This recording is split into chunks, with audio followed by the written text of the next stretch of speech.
I'm Eric Marshall, and you've got the right to vote.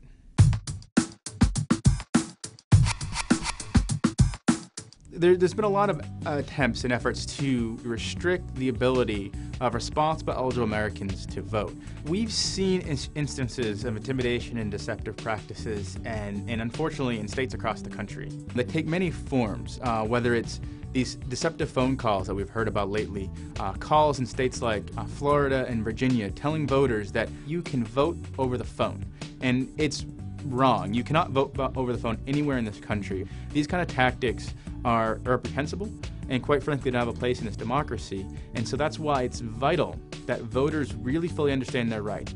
We're encouraging everyone to become voting VIPs, to verify their registration status, know exactly what kind of identification they need to bring with them to the polls on Election Day, and know their precise precinct and polling place. And they can do that by calling us, the nation's largest nonpartisan voter protection coalition, at 1-866-OUR-VOTE, or visiting us on our website at 866-OurVote.org. Call us with any questions or problems because your vote matters, your vote is important, and we think it's crucial that you come to the polls equipped with what you need to be able to make sure your vote counts for the candidate of your choice.